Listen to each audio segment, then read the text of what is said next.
Sekolah yang melaksanakan belajar tatap muka terbatas adalah SMP Negeri 2 Bekasi yang berlokasi di Jalan Hairil Anwar.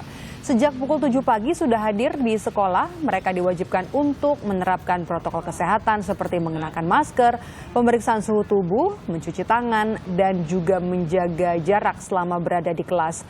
Sebelum melakukan tatap muka, pihak sekolah sudah mengajukan permohonan ke Dinas Pendidikan. Kepala sekolah memastikan peserta didik yang masuk ke sekolah telah mendapat surat persetujuan dari orang tua murid dan berasal dari wilayah zona hijau. Lalu bagaimana jalannya sekolah tatap muka secara bertahap?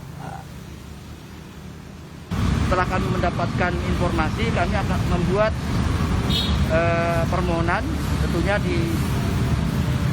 diikuti dengan permohonan izin pada orang tua.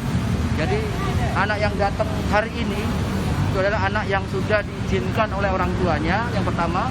Yang kedua adalah daerah lokasi tempat tinggal mereka adalah yang hijau, ya. Jadi yang kita panggil berdasarkan orang siswa yang daerah lokasinya hijau. Sehingga dari hijau pun akhirnya kami data kembali, kita cross check dengan data dari komite COVID.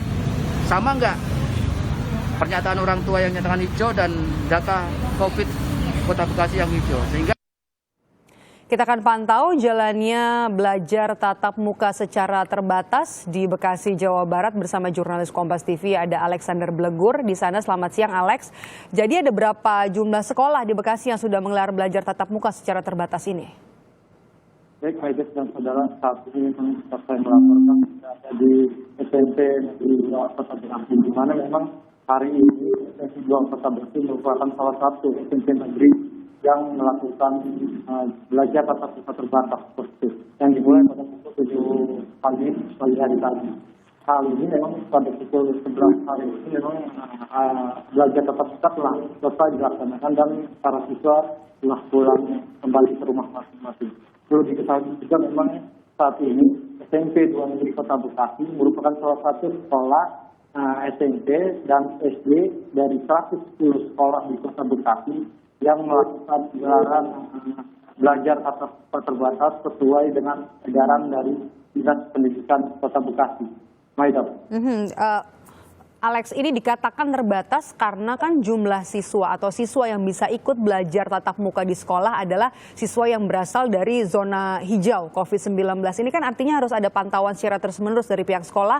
Apakah memang siswa yang ikut ke sekolah, ikut belajar secara tatap muka ini memang masih ada tetap di wilayah zona hijau dalam waktu-waktu ke depan? Baik, benar.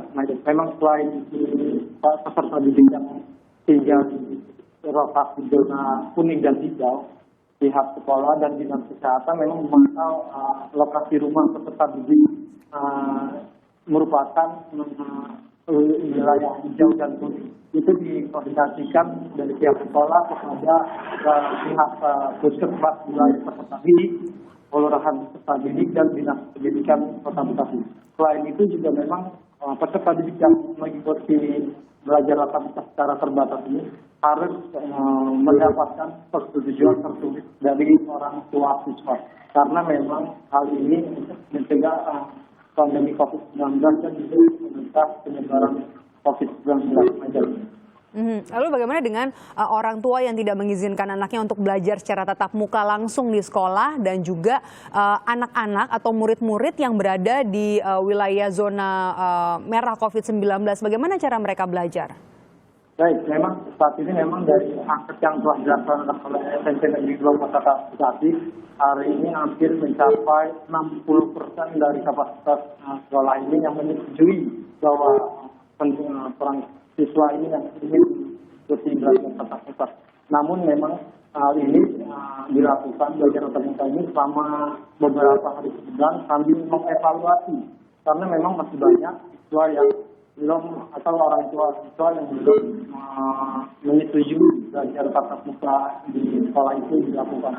Dan karena mereka beralasan yang masih ada pandemi COVID-19. Selain itu juga bagi orang tua yang setuju sekolah belajar tatap muka dilaksanakan di sekolah ini, karena memang pembelajaran secara online itu terasa kurang dan kurang konsentrasi seperti itu, Maida. Baik, terima kasih. Laporan Anda, jurnalis Kompas TV, Alexander Blegur melaporkan langsung dari kawasan Bekasi, Jawa Barat.